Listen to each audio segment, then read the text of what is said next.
Hi investors, welcome to SOIC. तो आज के इस बिजनेस एनालिसिस में हम लोग प्रिवी स्पेशलिटी केमिकल्स की बात करेंगे। बट प्रिवी स्पेशलिटी केमिकल्स की बात करने से पहले मैं आपके साथ एक बहुत इंटरेस्टिंग मेंटल मॉडल डिस्कस करूंगा जिसका नाम है ऑकम्स रेजर। तो ऑकम्स रेजर एक ऐसा मेंटल मॉडल है जो विलियम ऑफ ऑकम ने दिया था। आई थिंक 13-14 सेंचुरी में ये थे। एंड इनकी एक थ्योरी थी कि एक्चुअली में जब भी कोई प्रॉब्लम आए तो हमें सबसे ज़्यादा उसका जो सिंपल सोल्यूशन है उसके बारे में सोचनी चाहिए। माने सिंप्लिसिटी के अंदर ही काफ़ी बारी सॉल्यूशन रहता है। एंड जब कोई चीज़ बहुत ज़्यादा कॉम्प्लेक्स हो जाती है तो उसके मूविंग पार्ट्स काफ़ी सारे हो जाते हैं।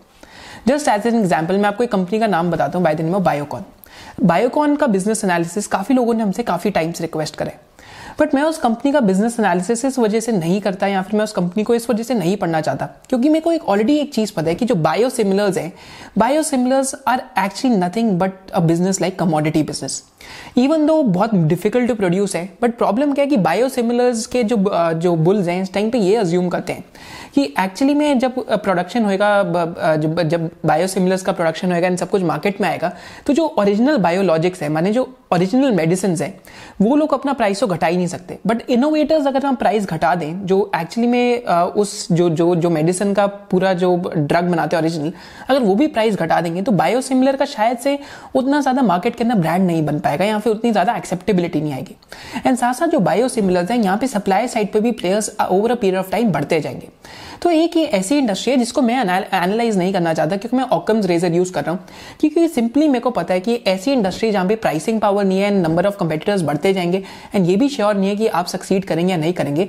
तो this is what is the application of Occam's razor कि हम ऐसी इंडस्ट्री को एनालाइज नहीं करेंगे। सेकेंडली अगर हम एनालिसिस देखते हैं ऑकम्स रेजर का, तो आप अपनी स्टॉक पिकिंग में ही देख लीजिए। आप में से जितने लोग ये वीडियो देख रहे हैं, आप मेरे को कमेंट सेक्शन में जरूर बताइए कि अभी तक आपके इन्वेस्टिंग करियर में सबसे ज्यादा आपके कौन से स्टॉक में अच्छे रिटर्न्स बने। ज्यादातर आपके अच्छे रिटर्न्स उन्हीं स्टॉक में बने होंगे जिनमें 3 या 4 सिंपल चीजें होंगी। उस कंपनी की जो अर्निंग्स है वो ग्रो कर रही होंगी बहुत सिंपल फॉर्म में। सेकेंडली उस कंपनी के पीछे कोई मेगा ट्रेंड होगा, कोई ऐसा कंपनी का मेगा ट्रेंड होगा जो चल रहा है साथ साथ। एंड थर्डली उस कंपनी की यहाँ तो वैल्यूएशन रीजनेबल होगी। अगर वैल्यूएशन थोड़ी सी इरीजनेबल, थोड़ी सी अगर आउट ऑफ वैक भी है तो वहाँ पे अर्निंग्स ग्रोथ काफी ज्यादा स्ट्रॉन्ग होगी। एंड साथ साथ लास्टली उस कंपनी की जो मैनेजमेंट है वो काफी अच्छी होगी। तो ये 4-5 चीजें ही हैं जिनसे हम ऑकम्स रेजर को अप्लाई कर सकते हैं। सिमिलरली हम इस वीडियो के अंदर ऑकम्स रेजर को अप्लाई करेंगे एंड सिंपली हम इस वीडियो को एक simple question and answer format में तोड़ देंगे। हम लोग देखेंगे इंडस्ट्री कैसी है, हम लोग ये देखेंगे प्रीवी की कंपेटिटिव एडवांटेज क्या है एंड ये सारी चीजें। तो पहले हम इंडस्ट्री एनालिसिस से स्टार्ट करते हैं। तो फर्स्ट क्वेश्चन आज हम इस वीडियो में अपने आप से पूछते हैं कि प्रीवी कौन सी इंडस्ट्री के अंदर ऑपरेट करते हैं। तो प्रीवी जो अरोमा केमिकल्स इंडस्ट्री है इसके अंदर ऑपरेट करते हैं। एंड जो अरोमा केमिकल्स हैं बेसिकली जो फ्लेवर एंड फ्रेग्रेंस इंडस्ट्री है उसके अंदर यूज होते हैं। अब फ्लेवर एंड फ्रेग्रेंस का कहाँ यूसेज आता है, माने फ्लेवर एंड फ्रेग्रेंस यहाँ तक शैम्पू में यूज होते हैं, आपका जो सोप है उसके अंदर यूज होते हैं, जो हैंड सैनिटाइजर्स है उसके अंदर भी यूज होते हैं। एंड साथ साथ अगर हम जो फ्लेवर एंड फ्रेग्रेंस है उनका यूसेज देखते हैं, जो कॉस्मेटिक्स है उसके अंदर यूज होते हैं, जो टॉयलेटरीज है उसके अंदर यूज होते हैं। एंड साथ साथ जो आपकी अगरबत्ती आती है, इंसेंस स्टिक आती है, उसके अंदर भी यूज होते हैं। And one of the biggest usage of flavour and fragrance industry, इसकी जो परफ्यूम्स होते हैं उनके जो फ्रेग्रेंस होती है उसके अंदर काफी ज्यादा यूसेज रहता है। एंड जो अरोमा केमिकल्स हैं they are used in fragrance chemicals, माने अरोमा केमिकल्स से ही फ्रेग्रेंस केमिकल्स बनते हैं। तो one of the biggest usage in इस इंडस्ट्री का ये है। अगर इस इंडस्ट्री का हम साइज ऑफ अपॉर्चुनिटी देखते हैं पूरा टोटल में, तो प्रिवी एक्चुअली जो अरोमा केमिकल्स है इसके अंदर ऑपरेट कर रहे हैं। And flavour and fragrance industry world में $30 बिलियन की मार्केट है। एंड फ्रेग्रेंस जो है इसमें से अगर हम फ्लेवर को हटा देते हैं, क्योंकि प्रीवी जो फ्लेवर वाली साइड है उसके अंदर ज्यादा ऑपरेट नहीं करता, फ्रेग्रेंस पे करता है, तो फ्रेग्रेंस का कुछ market size of opportunity $16 billion के आसपास है। And with in fragrance chemicals जो अरोमा केमिकल्स है इनका साइज ऑफ अपॉर्चुनिटी कुछ $5.5 बिलियन के आसपास है, माने कुछ 33 to 34,000 करोड़ के आसपास। एंड अगर हम globally flavour and fragrance industry को देखते हैं तो ये इंडस्ट्री बहुत ज्यादा कंसोलिडेटेड है, माने यहाँ पे टॉप 10 प्लेयर्स हैं which control more than 80% of the market share. अब ऐसा क्यों है, यहाँ पे 2 या 3 रीजंस हैं। पहला एक रीजन है कि इस इंडस्ट्री के अंदर बहुत ज्यादा हाई स्विचिंग कॉस्ट है कि एक बारी आपका प्रोडक्ट अप्रूव हो गया वेंडर के साथ तो वेंडर आपको इजीली चेंज नहीं करेगा। सेकेंडली यहाँ पे R&D का बहुत बड़ा कॉस्ट है। R&D के साथ साथ आपको SKUs बहुत सारे मेंटेन करने पड़ते हैं। तो एक जो वर्ल्ड का largest flavour and fragrance manufacturer है उसका नाम है जिवाओ and it's a company based out of Switzerland. And actually उनके पास इतने सारे मॉलिक्यूल्स हैं, जैसा हम इस प्रेजेंटेशन में देख सकते हैं, I think more than 3-4,000 molecules या 10,000 मॉलिक्यूल्स के आसपास हैं, कि एक्चुअली में अगर आप अपने घर पे भी देखेंगे तो आई एम प्रिटी श्योर कि आपके पास कोई भी अगर फ्लेवर एंड फ्रेग्रेंस का प्रोडक्ट है तो इस कंपनी से बन के जरूर आया होगा आपके घर के अंदर, ऐसा हो ही नहीं सकता ना आया हो। And globally this is a very very concentrated market, माने इस मार्केट के अंदर 23% मार्केट शेयर जिवाडॉक है, सिमराइज का 7% है, एसएच कैलकर का 12% है, जो फेमिनेचर का 14% है, एंड जो आईएफएफएस का 14% मार्केट शेयर है। एंड अगर हम और इस इंडस्ट्री को डिस्टिल करना चाहते हैं, अब हम हमसे सेकंड क्वेश्चन पूछते हैं कि इस इंडस्ट्री के अंदर क्या क्या डिफरेंट वैल्यू चेन्स है, तो इसको हम और ज्यादा अपने लिए सिंपल बना देते हैं सेकंड क्वेश्चन से। तो सिंपली अगर हम इस इंडस्ट्री के अंदर वैल्यू चेन देखते हैं तो फ्लेवर एंड फ्रेग्रेंस इंडस्ट्री में या तो जो अरोमा केमिकल्स की अगर हम बात करें तो वो पेट्रोकेमिकल्स के थ्रू मैन्युफैक्चर हो सकते हैं, पाइन ट्री के थ्रू मैन्युफैक्चर हो सकते हैं, मस्क के थ्रू मैन्युफैक्चर हो सकते हैं, एंड जो अदर्स हैं उनके थ्रू मैन्युफैक्चर हो सकते हैं। इन टर्म्स ऑफ वैल्यू जो पाइन ट्री के थ्रू आपके जो अरोमा केमिकल्स मैन्युफैक्चर होते हैं वो almost 37% of the entire industry value है। अब ये आपको याद रखना जरूरी है क्योंकि प्रिवी के लिए 70% of its value of chemicals come from pine tree, माने जो इनका रॉ मटेरियल है दैट इज पाइन ट्री के थ्रू ये मैन्युफैक्चरिंग करते हैं उसकी, मैं आपको समझाऊंगा कैसे। एंड साथ साथ अगर हम यहाँ पे देखते हैं कि सेगमेंटेशन में हमने बिल्डिंग ब्लॉक्स देखे, यहाँ पे बेसिकली रॉ मटेरियल और बिल्डिंग ब्लॉक्स हैं। बिल्डिंग ब्लॉक्स के बाद हमारे पास यहाँ पे जो फॉर्मुलेटर्स है वो आते हैं। फॉर्मुलेटर्स में हमारे पास कंपनियां like Symrise International Flavour and Fragrance, जिवाओ एंड साथ साथ जो फॉर्मुलेटर्स हैं फ्लोरल, ओरिएंटल, वुड और फ्रेश, इन सारी चीज़ों में।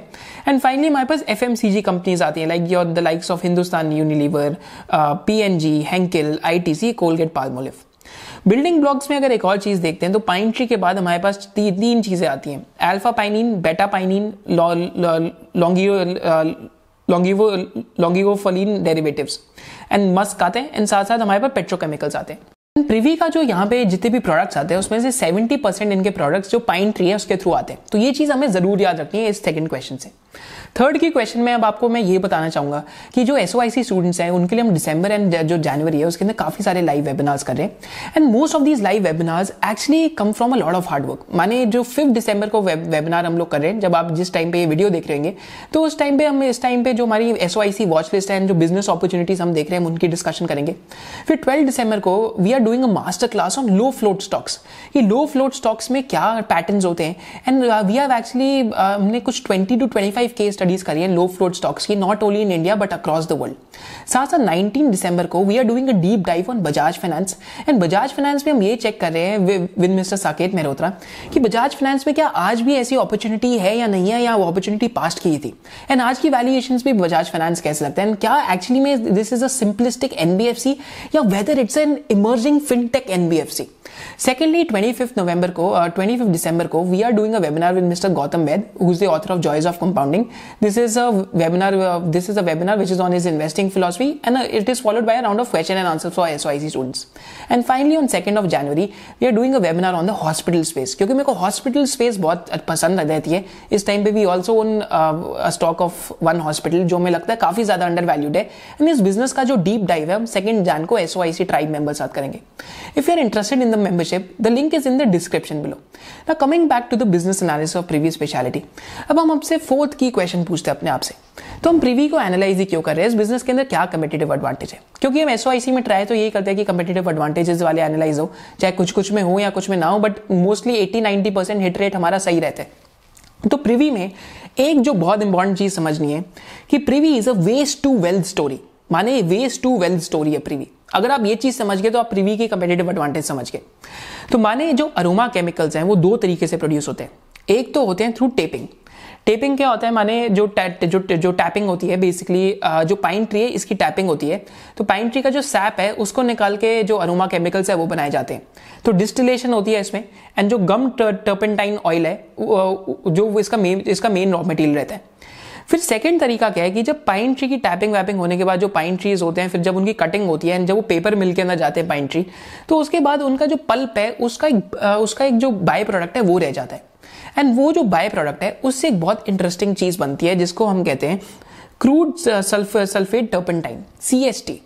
तो दो तरीके से बनते हैं, मेरे साथ रहो आप, GTO एंड CST। जीटीओ का क्या मतलब है कि जीटीओ थ्रू टैपिंग बनते हैं पाइन ट्री, पर जीटीओ में क्या प्रॉब्लम है कि major raw material supplier GTO का चाइना है। एंड सेकेंडली जीटीओ के अंदर क्या प्रॉब्लम है कि इनके प्राइसेस बहुत वॉलेटाइल रहते हैं। अब सीएसटी की जब मैं आपके साथ बात करता हूं, this is where it gets very interesting. जब मैं आपके साथ सीएसटी की बात करता हूं, क्रूड सल्फेट टर्पेंटाइन की, तो सीएसटी के अंदर एक्चुअली में जब जो पेपर मिल्स होती हैं उनका जो पल्प बचता है एंड पल्प का भी जो बाय प्रोडक्ट बचता है उससे बनता है सीएसटी। एंड सीएसटी के अंदर सबसे बड़ी प्रॉब्लम क्या है, इसके अंदर सल्फर का कंटेंट काफी ज्यादा होता है। क्योंकि सल्फर का कंटेंट काफी ज्यादा होता है तो इसकी जो स्मेल होती है बहुत ज्यादा फाउल होती है, माने इसकी स्मेल अच्छी नहीं होती। तो आपको रिफाइनरी प्रोसेस, जो आपकी रिफाइनरी सेटअप करनी पड़ती है। तो प्रिवी वर्ल्ड में, एशिया में, it is the only company which has a refinery for refining CST.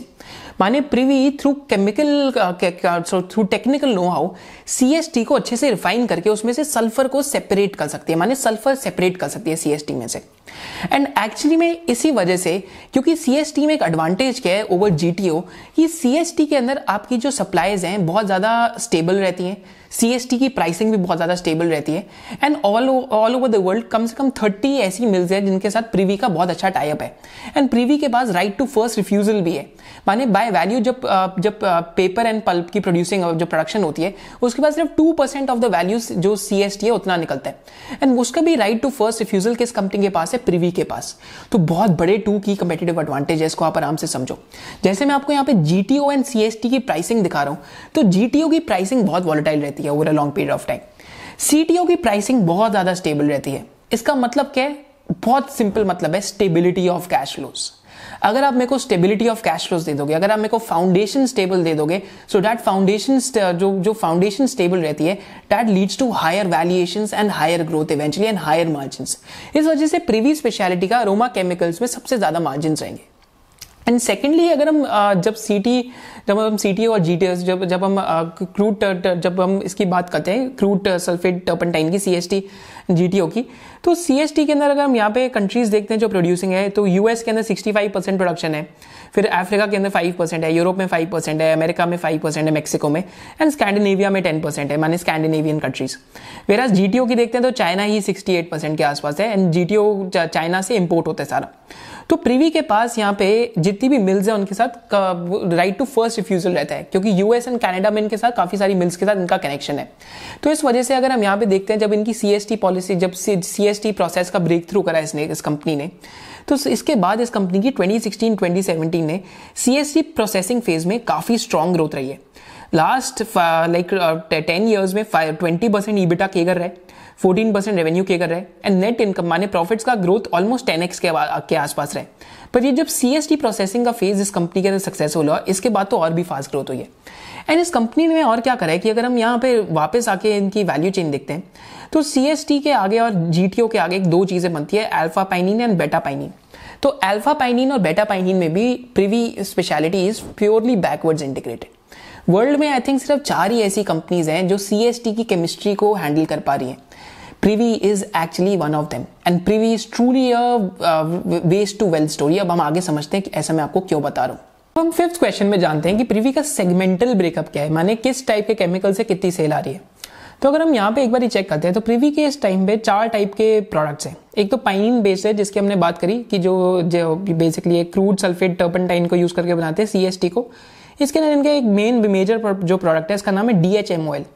DHMOL is also known as God's molecule. God's molecule क्यों कहते हैं DHMOL को, क्योंकि 99% परफ्यूम्स के अंदर DHMOL का यूसेज है। आई एम प्रीटी श्योर अगर आपके घर पे कोई परफ्यूम पड़ा है तो उसमें भी DHMOL का यूसेज है।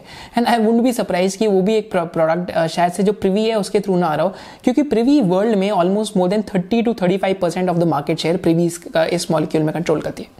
सेकेंडली, अगर हम जो पाइनिन बेस्ड है उसके चेक करते हैं, तो इनके बाद टर्पेनॉइल है, टर्पेनॉइल एसिटेट है, एंड एक और प्रोडक्ट है by the name of Amber flare.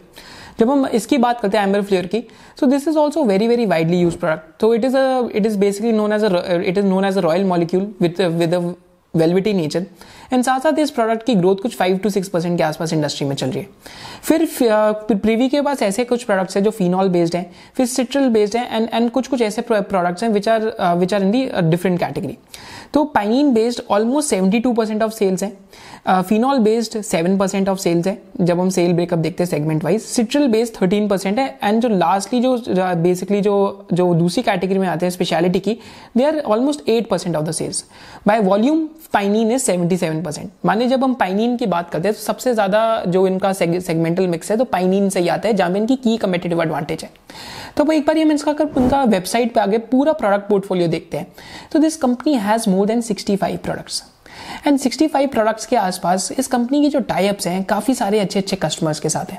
एक बार हम प्रिवी के यहाँ पे कस्टमर्स देखते हैं तो दे हैव कस्टमर्स लाइक जिबाओटा, they have customers like Symrise and अगर हम एफएमसीजी में बात करते हैं तो they have customers like Reckitt Benckiser, जो माने जो आपका डिटॉल के सैनिटाइजर मैन्युफैक्चर होते हैं या जो कंपनी ओनर है डिटॉल की। उसके अलावा अगर हम यहाँ पे चेक करते हैं तो पीएनजी इसका एक कस्टमर है, जो फिरमिंच है वो इसका कस्टमर है, हेंकिल इसका कस्टमर है। इन साथ साथ जो एक और कंपनी है इंडिया की एफएनएफ इंग्रेडिएंट्स की आशापुरा, वो भी इसका एक कस्टमर है। एंड जिवाडा के साथ तो और भी कुछ इंटरेस्टिंग है जो हम बाद में जाके देखेंगे। तो ये तो हमारा 5th क्वेश्चन था जो सिंपली आंसर हुआ कि किस टाइप के सेगमेंट्स में। अब हम 6th क्वेश्चन में आते हैं कि इस कंपनी की एक्सेलरेटर पिच क्या है, जो बहुत important aspect of this video है।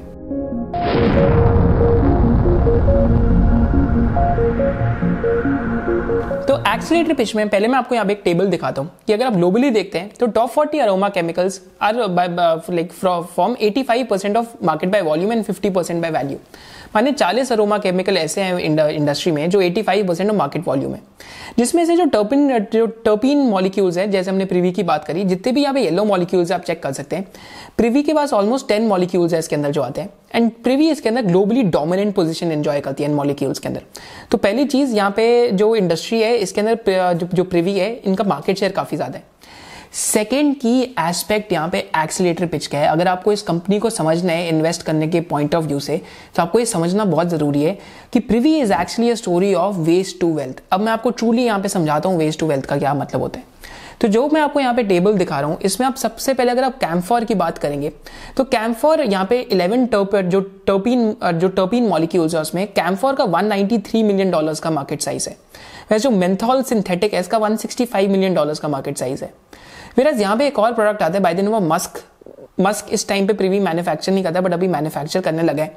पर हम पहले कैम्फोर की बात करते हैं। कैम्फोर माने कपूर, राइट, जो कपूर आप घर पे भी यूज करते हैं सारी चीजों में, बट इसके अंदर भी दो चीजें होती है, एक तो नॉर्मल यूसेज के लिए एंड एक होता है फार्मा ग्रेड कैम्फोर। तो प्रिवी के पास US FDA बेस्ड प्लांट है जिसके थ्रू ये फार्मा ग्रेड कैम्फोर बनाने वाले हैं। एंड अब प्रिवी कैम्फोर कैसे मैन्युफैक्चर करेगा, तो प्रिवी कैम्फोर मैन्युफैक्चर करेगा थ्रू CST, माने GTO के थ्रू नहीं करेगा, CST के थ्रू करेगा, which will give them cost competitive advantage. Secondly camphor का जो बायो प्रोडक्ट है मैन्युफैक्चरिंग के प्रोसेस में उससे प्रिवी विल मेक बायोमेंथॉल। अब बायोमेंथॉल जब प्रिवी बनाएगा तो उसके अंदर क्या होएगा कि प्रिवी 7 इयर्स इस प्रोसेस के अंदर स्पेंड कर चुका है। माने बायो प्रोडक्ट से वैल्यू एडेड प्रोडक्ट बनाना प्रिवी का बिजनेस है। सेकेंडली अगर यहाँ पे देखते हैं तो बायो प्रोडक्ट से प्रिवी क्या बनाएगा, बायोमेंथॉल, जैसे हमने पहले बात करी थी।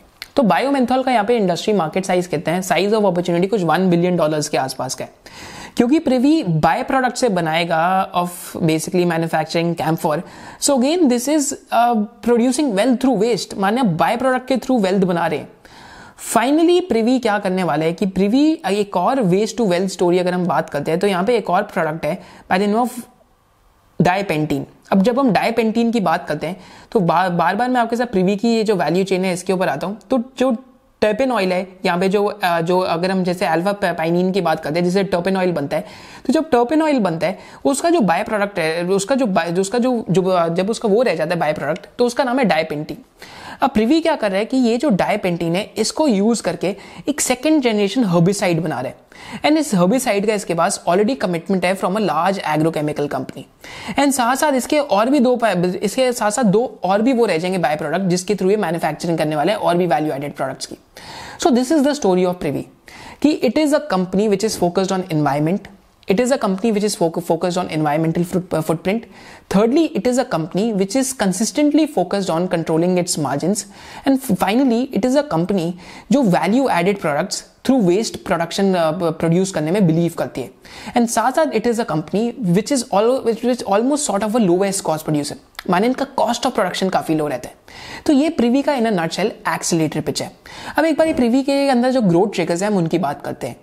तो हम प्रिवी के अंदर जो ग्रोथ ट्रिगर्स हैं उनकी बात करते हैं. तो पहला यहाँ पे जो ग्रोथ ट्रिगर आता है that is a long term agreement है या फिर जो जॉइंट वेंचर है जो इन्होंने साइन करा है वर्ल्ड की largest fragrance and flavour manufacturing companies है, that is by the name of जिवाटो.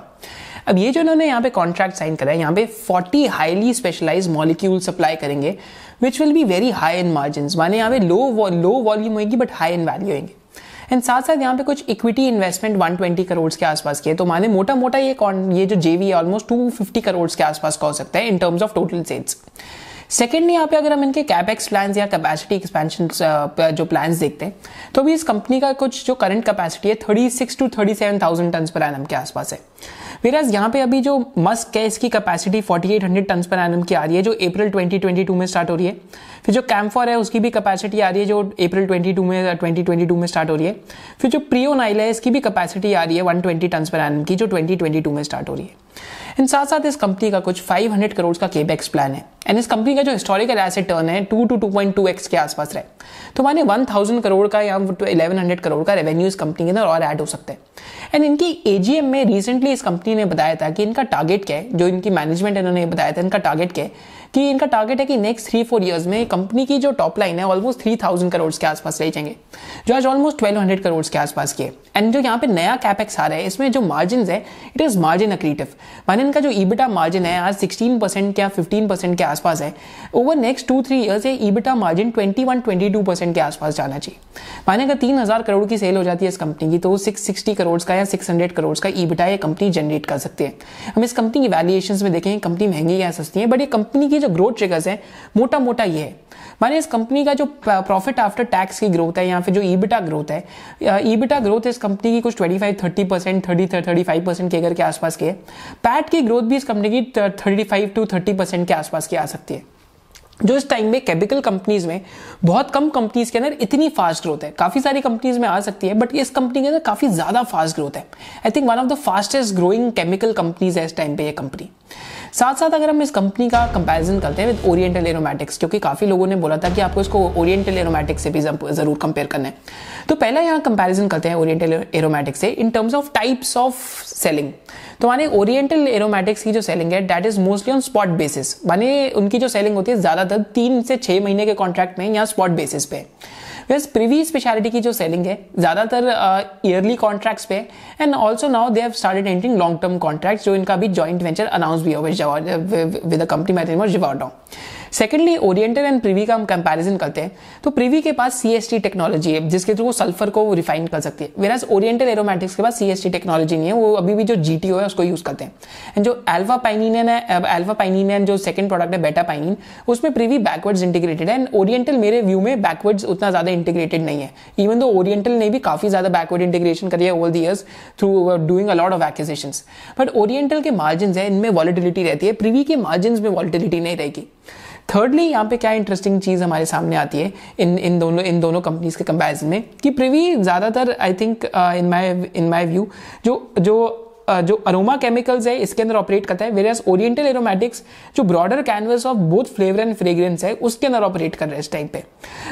Oriental aromatics में मार्जिन वॉलिटिलिटी होती है एंड साथ साथ प्रिवी के जो मार्जिन है they are very stable. And finally जो डिफरेंस है कि Privi is the only company in Asia to have the CST technology to manufacture aroma chemicals and जो बाय प्रोडक्ट्स के थ्रू प्रिवी मैन्युफैक्चर करती है अरोमा केमिकल्स वो शायद से ओरिएंटल के अंदर नहीं है. तो I think Privi is way above in terms of business quality when we compare it to Oriental Aromatics, but Oriental Aromatics is operating in much more applications when we compare it to Privi. पर Oriental भी एक काफी अच्छी company है, खराब company नहीं है. यहाँ पे एक बार हम तिजोरी फाइनेंस पे आगे सिंपली प्रिवी के लिए हम एक बार रिवर्स DCF करके देखते हैं. तिजोरी finance I think is one of the tools जो मैं आजकल बहुत यूज कर रहा हूँ वैल्यूएशंस के लिए, रिवर्स DCF जानने के लिए. If you are interested in signing up for Tijori Finance, you can use SOIC 015 which will also give you a percentage of while signing up. तो यहाँ पे जब हम प्रीवी स्पेशलिटी की बात करते हैं तो यार रिवर्स DCF कैलकुलेटर में मैं इनका रिवर्स DCF इस बार अर्निंग्स पे कर रहा हूँ, कैश फ्लोज पे नहीं कर रहा, क्योंकि मैं जानना चाहता हूँ कि अर्निंग्स ग्रोथ कितनी एक्सपेक्ट करती है मार्केट इसमें आने के लिए. तो आज इनका जो ट्रेलिंग 12 मंथ्स का प्रॉफिट आफ्टर टैक्स है कुछ 124 करोड़ के आसपास है.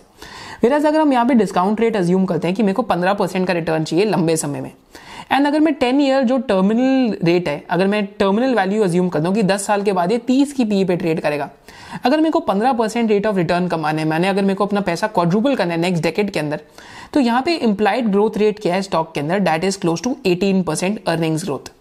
तो मानिए 18% अर्निंग्स ग्रोथ इस टाइम पे रिवर्स DCF के अंदर ये इंप्लाई हो रहा है कि इस कंपनी को इतने पे अपनी अर्निंग्स ग्रो करनी चाहिए.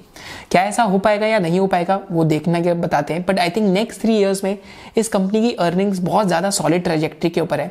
एंड इस टाइम पे हम लोगों के लिए क्या चॉइस होती है कि जब मैं पोर्टफोलियो एनालिसिस करता हूँ तो we already own a chemical company जो इस टाइम पे थोड़ी ओवर वैल्यूड है by the name of Navin fluorine. And Navin fluorine में भी 30, 35, 37, 38% टाइप्स जो अर्निंग्स ग्रोथ है नेक्स्ट 2-3 ईयर्स में आ सकती है, क्योंकि वहां पे भी लॉन्ग टर्म कॉन्ट्रैक्ट्स है. अगर मेरे पास नवीन फ्लोरिन नहीं होता तो शायद से मैं पर्सनली इस कंपनी को ओन करता. But this is one company जो मैं इस मार्केट करेक्शन के अंदर बहुत क्लोजली ट्रैक कर रहा हूं, क्योंकि इसका बिजनेस मेरे को काफी ज्यादा पसंद है. साथ साथ अगर हम मैनेजमेंट एनालिसिस करते हैं तो यहाँ पे जो इनकी मैनेजमेंट है ऑलमोस्ट 1980 से ये इस बिजनेस के अंदर काम कर रहे हैं, and again he has deep expertise in this business.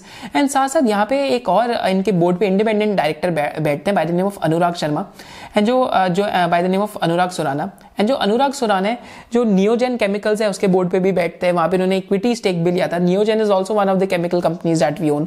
जुलाई में हमने इसका डीप डाइव भी करा था स्टूडेंट्स के साथ.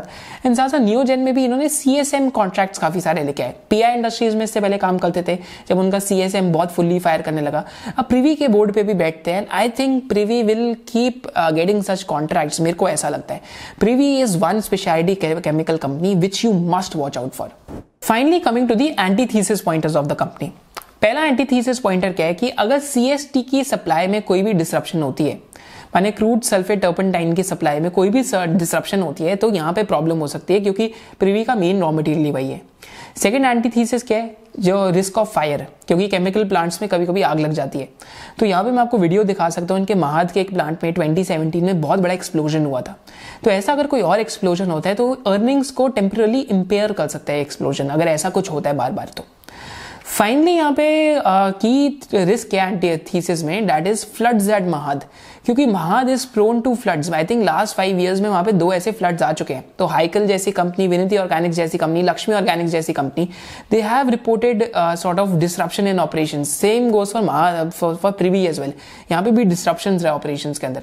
सो these are some of the antithesis pointers, क्योंकि महाद में ही इनका काफी ज्यादा फैसिलिटी का कॉन्सेंट्रेशन है. तो महाद के अंदर अगर ये प्रॉब्लम आती रहती है बार बार, तो this could be a long term structural risk. And आपको ये रिस्क समझना जरूरी है, because risk is something that is left on the table when you have thought of everything else. तो ये 3 सोर्सेज ऑफ रिस्क है इस कंपनी के अंदर. Do let us know in the comment section आपको ये बिजनेस एनालिसिस कैसे लगा, because this is one of the companies that I am tracking very very closely. And also do let us know in the comment section कि हमें जो next business analysis है कौन सी company पे बनाना चाहिए. Thank you for joining us. Hope to see in the next business analysis of SOIC. जय हिंद.